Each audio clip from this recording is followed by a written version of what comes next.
본문이 길죠? 예, 이걸 언제 다 하나 이렇게 염려하지 마시고요.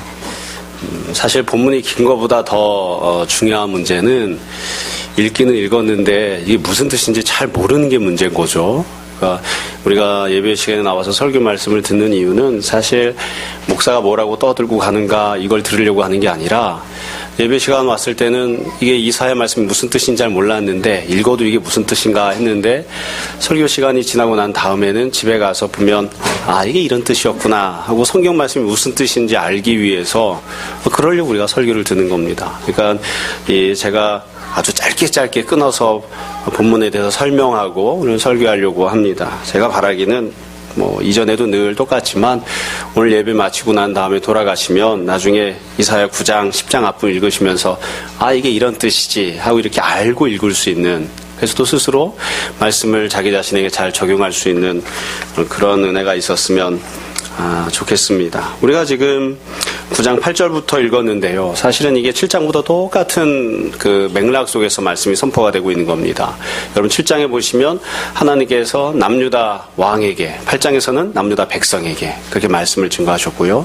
지금 읽은 내용은 북이스라엘과 아수르에게 주시는 말씀으로 되어 있습니다. 그래서 사실은 이게 7장부터 시작해서 다 똑같은 어떤 그 정황 속에서 본문이 주어지고 있는 건데 지난주 계속 말씀드렸지만 다시 한번 말씀을 드릴게요. 전쟁이 벌어졌습니다. 전쟁이 벌어져서 이쪽과 저쪽이 싸우고 있는데 남유다가 이제 전쟁을 하고 있고요. 그럼 남유다를 누가 공격하고 있느냐? 북이스라엘과 아람 연합군이 공격을 하고 있습니다. 그러니까 전쟁이 남유다와 북이스라엘, 아람 이렇게 전쟁이 벌어지고 있는 거예요. 그래서 남유다 왕이 자기 힘으로는 안 되니까 안 되겠다. 그래서 아수르의 도움을 요청하기로 하는 그래서 아수르를 끌고 오는 그런 상황 속에서 지금 이 전쟁이 벌어지고 있고요. 그리고 이 가운데서 하나님이 처음에는 전쟁을 하는 남유다에게 말씀을 쭉 주셨고 그럼 지금은 북이스라엘에게 이제 말씀을 주시는 내용으로 되어 있어요. 그래서 지금 읽은 내용에 6개의 소달락으로 되어 있는데 그 중에 앞에 나오는 4개는 북이스라엘과 관련된 내용, 뒷부분에 2개는 아수르와 관련된 그런 내용입니다. 이렇게 얘기가 굉장히 어려운 것처럼 보이지만 안 어렵습니다. 그러니까 북이스라엘에게 주신 말씀이 4개, 아수르에게 주신 말씀이 몇 개요? 2개. 하나님 누구한테 더 상세한 말씀을 주시는 거예요? 북이스라엘에게 더 상세한 말씀을 주시는 거예요. 그래서 지금부터 이제 북이스라엘과 관련된 선포를 듣는데 북이스라엘은 원래는 하나님께서 선택했었던 이스라엘 백성이었는데 그런데 세상살이가 좋다고 더 잘 먹고 잘 살겠다고 신앙 다 팽개치고 세상으로 간 그런 사람들이 북이스라엘입니다. 여러분 8절 말씀을 보시면 8절을 보세요. 주께서 야곱에게 말씀을 보내시며 그것을 이스라엘에게 임하게 하셨은지 그래서 말씀을 누구에게 선포하시는지가 나오죠. 야곱과 이스라엘에게 임하게 하셨다. 이건 이제 일반적으로 북이스라엘을 지칭할 때 이렇게 합니다. 우리는 이제 설교 시간이나 성경 공부 시간에 이스라엘은 남북으로 나뉘었잖아요. 그래서 남유다 북이스라엘 이렇게 표현을 하지만 성경에서는 그렇게 표현하지 않습니다. 성경에서는 그냥 유다, 이스라엘 이렇게 표현합니다. 그러니까 지금 이사야서나 예레미야나 이런 선지서를 읽을 때 이스라엘이라고 하는 표현이 나오면 그건 거의 대부분 북이스라엘을 지칭하는 겁니다. 우리가 일반적으로 쓸 때는 남유다, 북이스라엘 합쳐서 이스라엘 표현을 하죠. 근데 지금 선지서에서는 이스라엘, 야곱 이렇게 표현하면 북이스라엘을 지칭하는 거예요. 자, 그러면 아까 말씀드린 것처럼 북이스라엘에서 지금 하나님 말씀하시는데 지금 상황이 어떠한지를 잘 기억을 하셔야지 돼요. 그걸 잘 염두에 두고 본문을 읽는 게 본문을 정확하게 이해하는 데 아주 중요한 그런 힌트가 됩니다. 왜냐하면 어떤 상황에 따라 어떤 상황 속에서 말씀을 주시냐에 따라서 본문 이런 뜻 저런 뜻 조금씩 바뀌거든요. 여러분 그냥 우리가 이게 이스라엘한테 북이스라엘한테 주신 말씀이구나. 북이스라엘 이러이러해 이렇게 생각하는 게 일반적인 얘기를 하는데 각각 조금씩 특수한 상황이 있습니다. 가령 여러분들도 아마 살아오면서 여러 가지 특수한 상황들이 있었을 텐데 저의 경우로 얘기를 하자면 만약에 하나님께서 하나님을 사랑하라 이런 말씀을 주셨다고 치자고요. 성경 말씀 읽는데 근데 제가 그 말씀을 1990년에 읽었다. 그러면 재수할 때 읽고 있는 겁니다. 학교가 떨어져서 갈 데도 없고 주변 사람들이 눈치를 주고 하는 그런 재수하던 1990년에 그걸 읽고 있는 거예요. 재수생인 호진이에게 하나님이 하나님을 사랑하라 이런 말씀을 주신 거죠. 근데 그 말씀을 만약에 1991년에 읽었다 그러면 대학을 들어간 다음에 읽고 있는 겁니다. 그러니까 대학생일 때 읽고 있는 거예요. 그러니까 어떤 본문을 우리가 읽을 때 내가 실직자인 상황에서 하나님이 그 말씀을 알게 해주셨는가 아니면 내가 직장을 잘 다니고 있을 때 그 말씀을 주셨는가 그 조금씩 약간 의미가 달라질 거 아닙니까? 그렇죠? 안 어렵죠? 지금 그래서 이 말씀이 지금 어디에 주어지냐면 북이스라엘에게 주어지고 있는데 북이스라엘은 지금 전쟁을 하고 있습니다. 전쟁을 하고 있는 북이스라엘에게 이 말씀을 주시는 거예요. 그리고 전쟁을 하면서도 남유다는 전쟁에서 졌고요. 이미 지금 현재 패배하고 있는 상황이고요. 북이스라엘은 전쟁에서 잘 먹고 잘 살고 있는 상황이에요. 승리하고 있는 상황이에요. 그러니까 지금 본문 읽을 때 뭘 염두에 두셔야 되냐면 내가 원하고 있던 계획대로 다 된 거예요. 내가 전쟁해야지 전쟁을 했어요. 이겨야지 이겼어요. 노획물을 얻어야지 노획물도 얻었어요.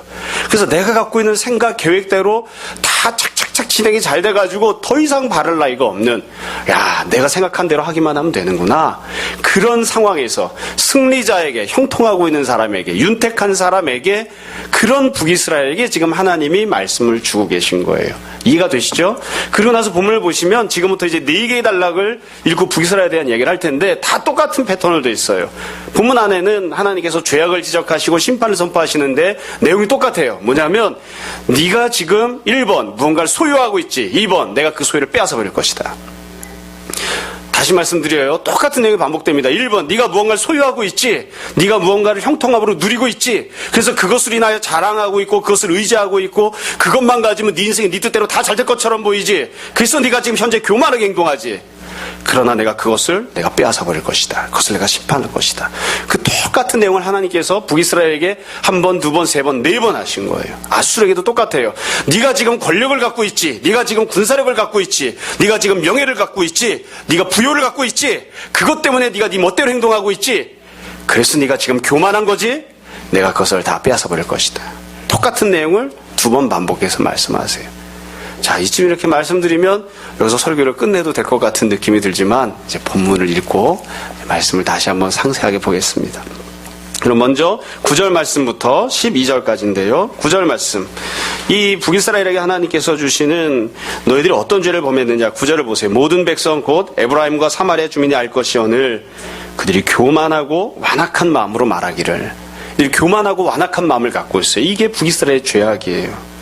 이 교만하고 완악한 마음으로 뭐라고 말을 했느냐. 10절 벽돌이 무너졌으나 우리는 다듬은 돌로 쌓고 뽕나무들이 찢겼으나 우리는 백향목으로 그것을 대신하리라 하는도다.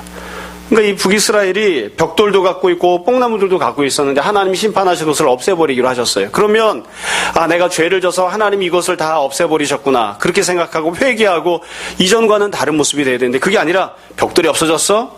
그럼 더 좋은 걸로 해보자. 잘 다듬은 돌로 한번 해보자. 그렇죠? 뽕나무들이 찍혔어? 그래, 그러면 더 좋은 나무로 백향목을 한번 심어서 한번 해보자. 그렇게 하는 거예요. 쉽게 말씀드릴게요. 내가 봉급받아서 주식 투자를 했어요. 다 날려먹었어요. 어떻게 해야 되죠? 그만둬야 돼요. 근데 그렇게 안 하고 어떻게 해요? 봉급받은 걸로 했는데 망해먹었어? 그럼 집 팔아서라도 해야지. 그리고서는 자기 고집대로, 자기 교만한 대로 끝까지 행동하는 거예요. 하나님이 그만둬라. 그렇게 말씀하시고 그건 옳지 않아. 그렇게 하시는데도 끝까지 그 길을 가는 그와 같은 것이 북이스라엘 행동이었다고요. 하나님 섬기지 않고 시간 내 멋대로 사용하고 그러면서 그러다 결국 망해먹었어요. 그럼 어떻게 해야지 돼요? 그만둬야지 돼요. 그만둬야 되는데 그게 아니라 그래? 그럼 이제 더 해봐야지. 늘 이야기해서 미안해요. 학생들한테 이제 고3에 대한 하나님 부담 갖고 잘 들어. 주일날 땡겨먹고 주일날 예배 드리지 않고 지 멋대로 해서 대학을 떨어져서 그럼 어떻게 해야지 돼? 이렇게 해서는 안 되겠구나. 내가 하나님 섬겨야지. 이렇게 해야 되는데 그게 아니라 안 되겠다. 주일날은 완전히 공부해야 되겠다. 쉬는 시간도 빼서 공부하고 밥 먹는 시간도 빼서 공부해야 되겠다. 이제 망하러 가는 거예요. 근데 이게 북이스라엘 갖고 있던 죄입니다. 그럼 하나님이 이게 어떻게 심판하시겠다고 하시느냐. 11절 잘 보세요. 심판의 내용이 나옵니다. 정신을 바짝 차리고 보시면 얼마든지 알 수 있어요. 그럼 여호와께서 누구를 일으키시느냐. 르신의 대적들을 일으켜 그를 치게 하시며. 르신은 누구냐면 아람 왕입니다. 그러니까 북이스라엘과 아람이 동맹을 맺었잖아요. 그러니까 르신의 대적은 자기 동맹국가의 대적이에요. 그러니까 쉽게 얘기하면 대적이에요. 원래 대적인 사람들이 너희를 대적할 것이다. 이건 뭐 어려운 내용이 아니고 뭐 이상한 내용도 아니죠. 근데 그 다음을 보세요. 12절에 보시면 앞에는 누가 나선다고요? 아람 사람이요. 뒤에는 블레셋 사람들이라. 그들이 모두 입을 벌려 이스라엘을 삼키리라. 이게 아주 묘한 부분이에요. 왜 그러냐면 아람 사람은 북이스라엘과 동맹을 맺었던 사람들인데 동맹을 맺고 있던 사람들이 너희들을 공격하는 대적이 될 것이다. 그렇게 이야기를 합니다. 또 블레셋은 이 북이스라엘이 남유다를 공격해 왔을 때 뒤쪽에서 남유다를 공격해 왔었던, 어떻게 보면 지원군 역할을 했어요. 북이스라엘의 지원군 역할을 하던 사람들이 블레셋인데, 북이스라엘의 지원군 역할을 하던 블레셋이 이제는 너희를 대적하는 자들이 될 것이다. 그러니까 지금 여기서 말씀하고 있는 심판의 내용은 무엇이냐면, 너희들이 전쟁을 이제 당하게 될 것인데 너희를 미워하던 대적들만 너희를 미워하는 것이 아니라 너의 동맹군들, 너희를 지원하던 사람들, 그 모든 사람들이 다 너의 대적이 될 것이다. 그러니까 여지껏은 어떻게 살았느냐? 북이스라엘이 우린 동맹군이 있어. 우리 편이 돼줄 사람이 있어. 나를 위해서 싸워줄 사람이 있어. 그러니까 하나님 의지하는 것보다는 동맹군 의지하고 그들의 군사력을 의지하고, 그래서 우리가 원하는 대로 살아야지. 그러면서 우리가 승리를 여지껏 해왔으니까, 아람과 동맹을 맺어서 승리해왔으니까, 블레셋이 이 뒤편에서 이 남유다를 공격해왔기 때문에, 그래서 이 북이스라엘이 승리해왔으니까 그들이 있으면 우리가 승리할 수 있어. 우리가 노획물을 얻을 수 있어. 이렇게 생각하고 살았다고요. 근데 하나님께서 천만에 그들이 너의 동맹군이라고, 너희를 지지해준다고, 너희 편이 되어서 싸워줄 거라고, 천만에 너의 대적들도 너희 동맹군들도 너희 주변에 있던 모든 자들이 다 너의 대적이 될 것이다. 이제 너희가 의지할 군대는 아무것도 없어.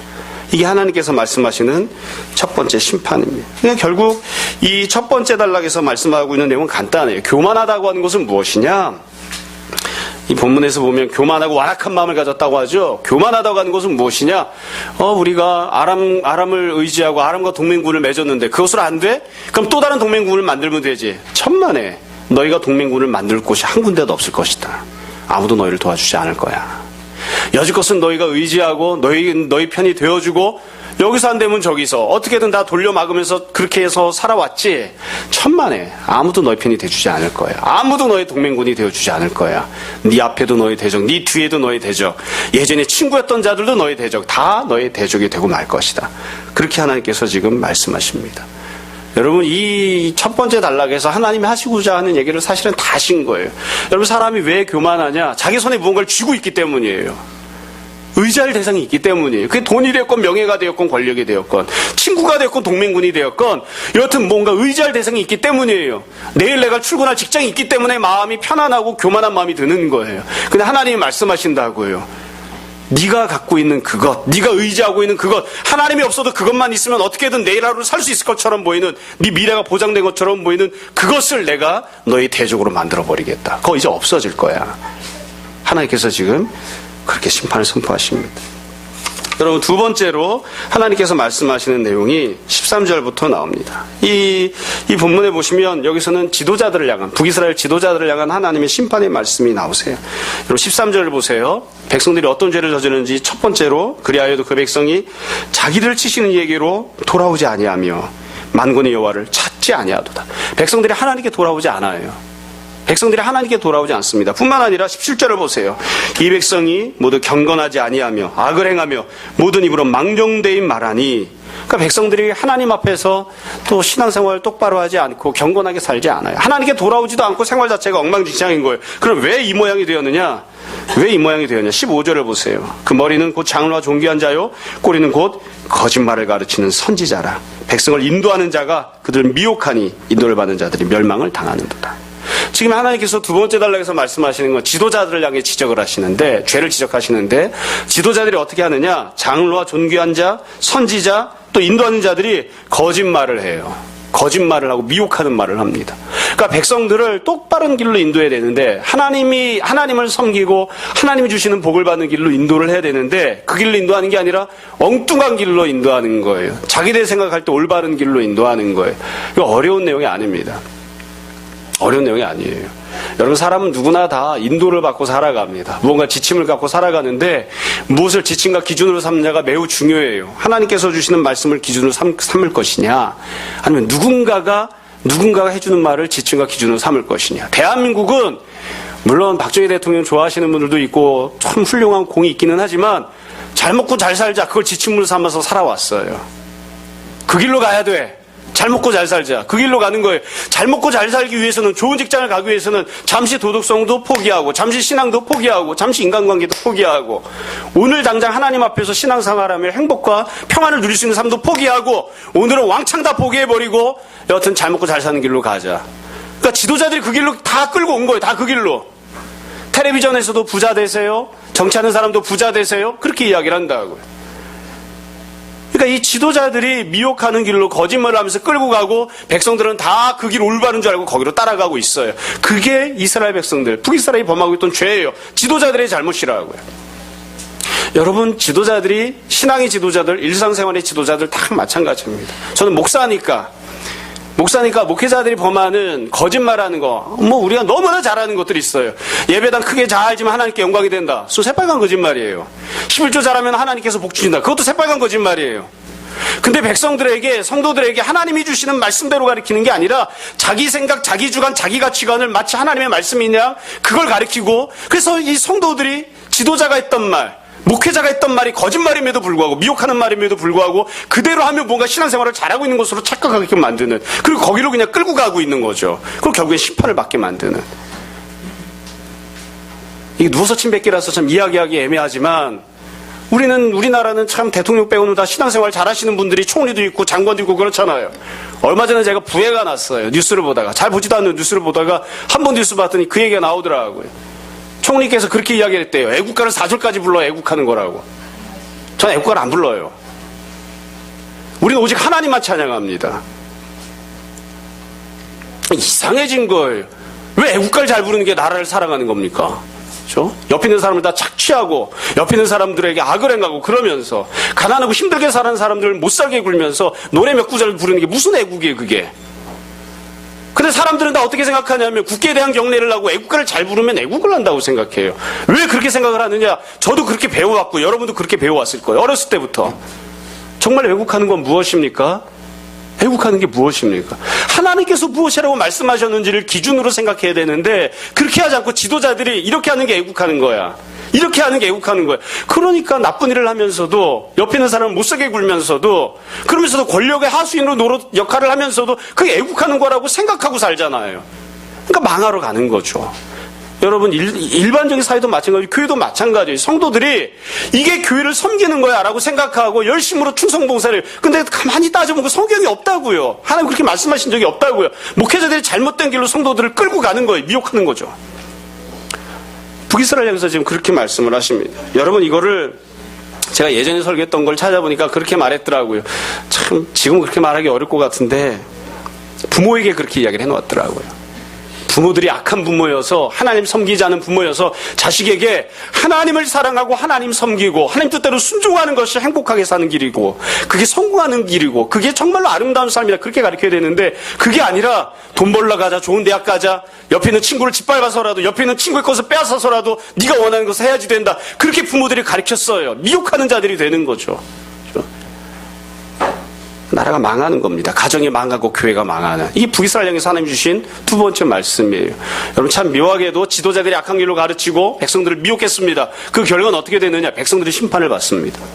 백성들이 심판을 받는데, 그건 백성들만이 심판을 받는 것이 아니라 지도자를 향한 심판이기도 합니다.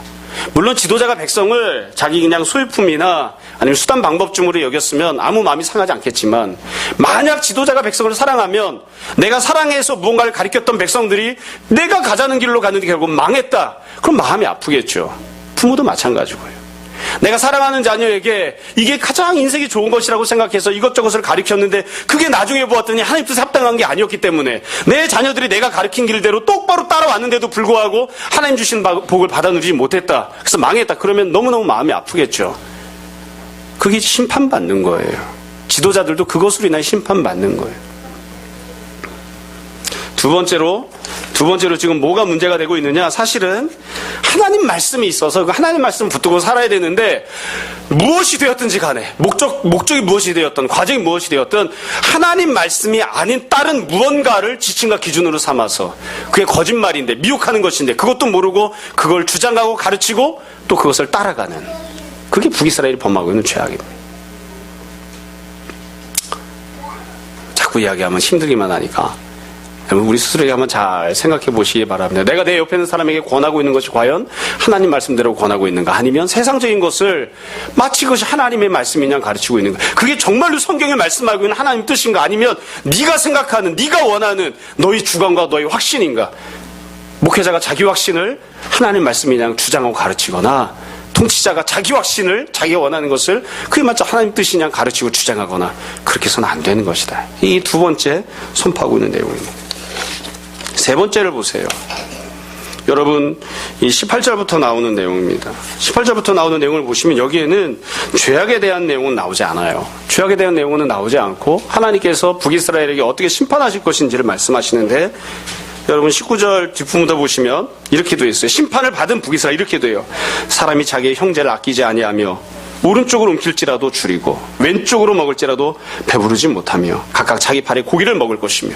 그러니까 북이스라엘 원래는 어땠냐면 먹을 게 많았어요. 지금 전쟁에서 이겼으니까, 승리했으니까 남유다 사람들을 한꺼번에 12만 명을 죽이기도 하고 수많은 사람을 포로를 끌고 와서 사마리아 성에 남유다 이 포로들이 막 가득가득 차서 넘치는 거예요. 어떻게 주체를 할 수 없을 만큼 그런 아주 좋은 상황이었죠. 자기들 원하던 대로 된 그런 상황이었어요. 근데 하나님 뭐라고 말씀하셨냐면, 너 오른쪽으로 움켜쥐어도 배가 고플 거야. 왼쪽으로 돌아서서 뭘 먹어도 배가 고플 거야. 결국엔 네 팔을 뜯어먹는 그런 상황이 될 거예요. 어쩌면 이게 받아들이기 어려운 내용일지도 몰라요. 너무 비현실적이니까. 지금 끌고 온 포로들이 가득가득 넘쳐나고 찾아온 노획문들이 너무너무 넘쳐나는데 네가 오른쪽으로도 왼쪽으로도 먹을 게 없어 네 팔을 뜯어먹는 자가 될 것이다. 그렇게 이야기를 하잖아요. 이게 받아들이기 어려울지도 모르겠어요. 그러고 나서 뭐라고 하셨냐면 21절에 보면 므낫세는 에브라임을, 자기 형제예요. 둘 다 요셉의 아들들입니다. 므낫세는 에브라임은 므낫세를 먹을 것이다. 결국 자기 형제를 뜯어먹는 상황이 될 것이다. 또 그들이 합하여 유다를 치리라. 유다는 또 다른 형제이죠. 그러니까 형제가 자기 형제를 뜯어먹을 뿐만 아니라 또 다른 형제를 뜯어먹을 분야를 할 것이다. 먹을 게 아무것도 없으니까 하나님께 이렇게 심판하시겠다고 하십니다. 여러분, 이게 참 저는 이 본문을 읽으면서 가장 많이 생각했던 것은 사실은 한국교회입니다. 우리가 이미 심판을 받고 있어요. 이미. 이런 상황이 우리 가운데 있어요. 왜 그러냐? 어려운 내용이 아니에요. 여러분, 우리 교회도 마찬가지예요. 우리가 언제부터 전도에서 부흥을 했습니까? 우리 교회 전도에서 불신자가 와서 예수님 믿고 회개하고 구원받은 사람 도대체 몇 명이나 되느냐? 큰 교회건 작은 교회건 다 부흥하고 성장하는 교회는 다 옆에 있는 교회 성도들이 오는 거예요. 우리가 흔히 이야기하는 수평이동을 하는 거죠.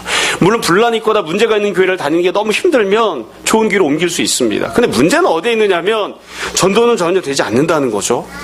모두가 다 그냥 당연하듯이 옆에 있는 교회 사람들을 데리고 오는 거예요. 뜯어먹고 있는 거예요. 언제가 목사님들이랑 이야기하다 그런 이야기를 한 적이 있습니다. 사도행전에 보면 베드로가 한 번 설교에서 3,000명이 회개하고 돌아왔대요. 정말 놀라운 기적이죠. 참 그런 일이 있었으면 좋겠어요. 근데 그 기적이 사도행전 시대만 있는 게 아니라 오늘날에도 한 달 동안에 3,000명이 부흥하는 교회가 있어요. 어떻게 한 달 동안 3,000명이 부흥했지? 옆에 있는 교회 성도가 온 거예요. 옆에 있는 교회 성도가. 그 교회가 한 달에 3,000명 부흥하면서 그 주변에 있는 교회들은 3,000명 성도를 이뤘어요. 그러니까 사실은 한국교회가 어떻게 됐냐면 옆에 있는 교회를 뜯어먹으면서 성장한 거예요. 지금 다. 뭐 여러 가지 복합적인 이유들이 있지만 결국에 크게 보면 그렇게 되고 있는 거죠. 이미 심판을 받은 거예요. 이미 심판을. 이게 참 불행한 일이 된 거예요. 여러분, 북이스라엘에서 하나님이 심판하시면서 그렇게 말씀하십니다. 내가 너희를 심판할 것이다. 지금은 풍요로운 것처럼 보이지 아무것도 없는 날이 올 거야. 그래서 결국 너희는 서로를 뜯어먹어야만 살 수 있는 그런 지경이 될 것이다. 우리나라가 심판받은 게 어떤 게 심판받은 거예요? 예전에는 예전에 항상 그런 건 아니었지만 사장도 부자가 되고 일하는 노동자도 부자가 되고 다 그랬습니다. 근데 지금은 사장이 고용주가 일하는 근로자를 뜯어먹지 않으면 부자가 될 수 없는, 근로자는 사장을 뜯어먹지 않으면 부자가 될 수 없는 이 심판받은 거예요. 하나님께서 정말 원하시는 모습은 무엇입니까? 네가 복의 근원이 되어서 너로 말미암아 너도 복을 받고 네 옆에 있는 사람도 복을 받을 것이다. 노예를 살고 있었던 요셉이 요셉 때문에 요셉도 부자가 되고 요셉을 부렸던 사장이었던 포디발도 부자가 되고 그게 하나님 주시는 복의 모습이었어요. 근데 그게 아니라 어느 날부터 노동자는 사장의 것을 뜯어먹어야만 복을 받는다고 생각하는, 부자가 될 수 있다고 생각하는 그게 현실이 돼버렸죠. 내가 복의 근원이 되어서 내가 복을 받고 나로 말미암아 내 옆에 있는 친구도 비록 부족하지만 이 친구도 넉넉하게 살 수 있고 평화롭게 살 수 있는, 그게 하나님 원래 원하시는 건데 내가 내 친구의 것을 뜯어먹어야만, 그래야만 내가 부자가 되는, 이미 심판받은 거예요. 하나님께서 북이스라엘에게 그렇게 심판을 말씀하십니다. 그 뒤에 네 번째를 보세요. 여러분 1절부터 나오는 내용입니다. 10장 1절부터 보시면 이 어떤 죄를 범했느냐. 불의한 법령을 만들며 불의한 말을 기록하며 가난한 자를 불공평하게 판결하여 가난의 백성의 권리를 박탈하며 과부에게 토색하고 고아의 것을 약탈하는 자는 화 있을진저. 이 북이스라엘에게 하시는 말씀이에요. 성공했는데, 권력을 소유했는데, 내가 원하는 걸 성취했는데 그럼에도 불구하고 어떻게 하느냐. 불의한 법령을 만들고 잘못된 법을 만들고 잘못된 판단을 하고, 그렇죠? 그래서 가난한 백성들의 권리를 박탈하고 과부의 것을 토색하고 고의 것을 약탈하는 이런 죄를 범하는, 그게 북이스라엘이 범하고 있던 죄입니다. 그러니까 하나님께서 어떻게 하시겠다고 하시느냐면, 너희들 몽땅 다 어떻게 되느냐. 4절 보세요. 포로된 자 아래에 구풀이며. 너희가 포로가 된다는 게 아니에요. 이미 포로가 된 사람들이 있죠. 그 사람들 앞에 구풀이는 그런 형편이 될 것이다. 죽임을 당한 자 아래에 엎드러질 따름이니라. 너희가 죽임 당하는 게 아니라 이미 죽어서 엎어져 있는 사람들, 그 시체 밑에 너희가 엎어지는 그런 지경이 될 것이다. 굉장히 무시무시하게 하나님이 심판을 선포하세요. 무시무시하게. 여러분, 이게 하나님께서 이 북이스라엘에게 하신 4가지 말씀입니다. 결국 이 내용들을 보시면 어렵지 않아요. 하나님께서 교만함에 대해서 심판하겠다고 말씀하세요. 너희들이 동맹을 갖고 있지, 노예들을 갖고 있지, 풍요로운 식품을 갖고 있지, 너희들이 권력을 갖고 있지. 그런데 너희들이 손에 무언가를 쥐고 있다는 이유로 인해서 그것을 의지하고 하나님 뜻대로 순종하지 않고 너희 마음대로 행하고 있지. 그 교만함에 대해서 내가 심판할 것이다. 너희가 갖고 있는 모든 것들을 빼앗고 너희들이 다 심판당하는 자들이 되게 할 것이다. 자, 그럼 이렇게 북이스라엘에게만 말씀하셨느냐? 아니에요. 아수르를 향해서도 하나님 말씀하십니다. 아수르는 뭐라고 말씀하셨는가? 간단하게 말씀드릴게요. 뒷부분을 보세요. 10장 5절부터입니다. 10장 5절 제가 여기 천천히 읽어드릴게요. 아수르 사람은 화 있을진저 그는 내 진노의 막대기요 그 손에 몽둥이는 내 분노라. 그러니까 하나님께서 아수르를 막대기, 몽둥이라고 말씀하셨어요. 하나님께서 진노하셔서 그 진노를 풀기 위하여, 심판하시기 위해서 아수르를 사용하시는 거예요. 남유다를 망하게 하시고 남유다를 심판하게 하기 위해서, 북이스라엘을 망하게 하고 북이스라엘을 심판하시기 위해서 하나님이 아수르를 몽둥이로 사용하셨어요. 그랬는데 6절을 보세요. 이걸 설명하십니다. 내가 그를 보내요. 그러니까 아수르를 보내요. 경건하지 아니한 나라를 치게 하며 내가 그에게 명령하여 나를 노하게 한 백성을 쳐서 탈취하며 노력하게 하며 또 그들을 길거리에 진흙같이 짓밟게 하려 하거니와. 하나님께서 그러니까 아수르를 사용하셔서 북이스라엘을 망하게 하십니다. 북이스라엘을 심판하십니다. 그게 하나님 뜻이에요. 그래서 아수르가 북이스라엘을 짓밟고 북이스라엘을 심판하고 몽둥이처럼 두들겨 패는 건 죄가 아니에요. 하나님 뜻이니까요.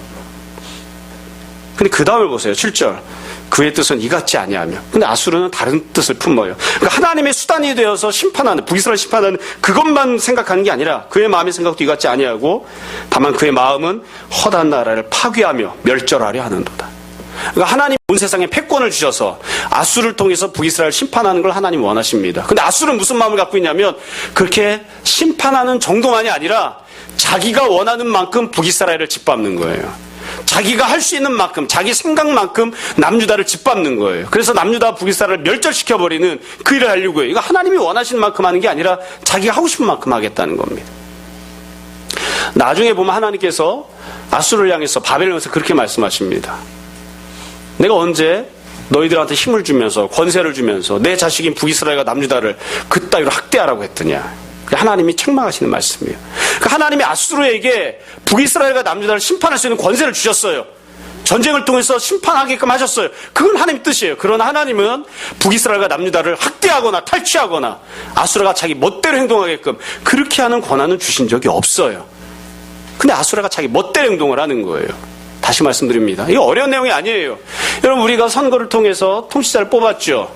그럼 국민이 주권이 있어서 국민이 갖고 있는 통치권을 그 권력자들에게 맡겨놓았습니다. 그건 나라의 질서를 잡고 악한 자들이 악을 행하지 못하고 악한 자들에게 벌을 주고 그래서 온전하고 평안한 나라를 잘 이룰 수 있게끔 하기 위해서 그와 같은 권력을 통치에게 맡겨놓은 것입니다.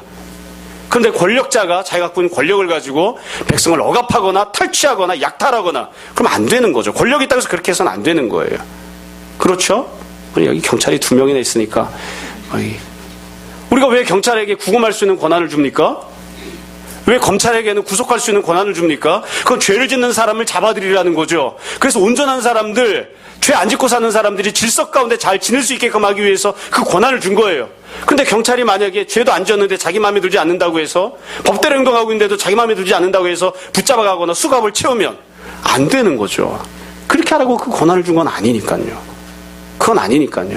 이건 집에서도 마찬가지예요. 저는 아이들을 때리면서 키웠기 때문에 때리는 게 죄라고 생각하진 않거든요. 많은 애들이 알아요. 자기가 지은 죄만큼 맞고 있는지 더 맞고 있는지. 우진이는 어때? 더 많은 때가 있어? 아니면 적절하게 늘 맞아? 죄를 안 짓는구나. 애가 알아요. 이거는 분명히 5대 맞을 정도의 죄인데 왜 나한테 10대를 때리지? 이건 아빠가 분풀이하고 있는 거 아니야. 그럼 애가 이렇게 매를 맞다가 이렇게 뒤돌아보잖아요. 우시 그러고서. 하나님이 아수르에게 권세를 주셨어요. 그래서 아수르는 권세를 잡고 있습니다. 그 권세를 왜 주신 것이냐? 북이스라엘 심판하라고. 그러니까 북이스라엘 심판해야죠. 그건 문제가 아니에요. 그런데 심판하러 가서 어떻게 해요? 권세가 마치 자기의 것이냐? 하나님이 주신 것이 아니라 자기의 것이냐? 이걸 뭐라고 한다고요? 교만이라고 한다고요. 마치 자기의 것이냐? 가서 북이스라엘에게 하나님이 원하시는 정도가 아니라 하나님 말씀하신 것 이상으로 자기 멋대로 행동하는 거예요. 학대하고 탈취하고 이 약탈을 하는. 그것에 대해서 하나님이 심판하겠다고 말씀하시는 거죠. 그렇죠? 그 뒤에 아수르가 범했던 죄에 대해서 다시 말씀을 하세요. 여러분 13절부터 맨 마지막 단락입니다. 13절에 보시면 아수르가 이렇게 말해요. 그의 말에 나는 내 손의 힘, 내 지혜 이를 행하였나니 나는 총명한 자라. 이걸 뭐라고 해요? 이걸 교만이라고 한다고요. 하나님이 힘을 주셨습니다. 하나님이 지혜를 주셨습니다. 하나님이 총명을 주셨습니다. 그럼 분명한 사실이에요. 근데 그거를 의지하고 자기 멋대로 행동하는 그게 교만한 것이죠. 14절에 보시면 내 손으로 열국의 재물을 얻은 것은 자기가 얻었다고 그러죠. 하나님 주셨다고 안 하고 새 보금자를 얻은 것 같고 온 세계를 얻은 것은 내버린 알을 주음 같았으나 그냥 알이 그냥 밖에 버려진 걸 주워오는 것처럼 아주 쉬었다 이거예요. 자기 힘이 많아서 아무렇게나 쉽게 주었다 이거예요. 그래서 날개를 치거나 입을 벌리거나 지저귀는 것이 하나도 없었다 하는도다. 아수르가 다른 나라를 정복하러 가면 찍소리 하는 놈이 없었다 이거예요. 새들이 지저귀는 것처럼 그렇게 찍소리로 다 하는 놈 없이 몽땅 다 내가 원하는 대로 다 정복하고 살아왔다. 그러니까 하나님이 그런 아수르에게 말씀하죠. 15절 넌 도끼야. 넌 도끼야. 힘 있어 보이지. 너는 도끼에 불과해. 내가 찍는 자다. 너는 도끼에 불과해. 그걸 찍는 것은 나야. 하나님 그렇게 말씀하세요. 너는 톱이야. 그리고 어떻게 켜는 자에게. 하나님은 켜는 자세요. 너는 막대기야. 근데 하나님은 드는 자세요. 막대기를 드는 자. 너는 몽둥이야. 하나님은 사람이세요. 그러니까 하나님께서 아수르에게 네가 아무리 힘이 있고 총명이 있고 지혜가 있고 권세가 있어도 너는 도끼이고 톱이고 막대기고 몽둥이에 불과해. 내가 너를 드는 자이고 내가 너를 켜는 자이고 내가 너를 찍는 자야. 내가 사람이야. 근데 네가 마치 모든 것을 하는 것처럼 네 뜻대로 그렇게 아무렇게나 행동을 하지. 그래서 하나님께서 심판하겠다고 선포하시는 겁니다. 자, 말씀을 정리하겠습니다.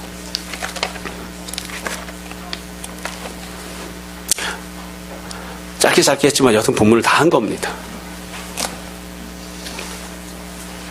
본문을 읽다 보면 또 이 말씀을 이렇게 묵상하다 보면 내용이 어렵지 않아요.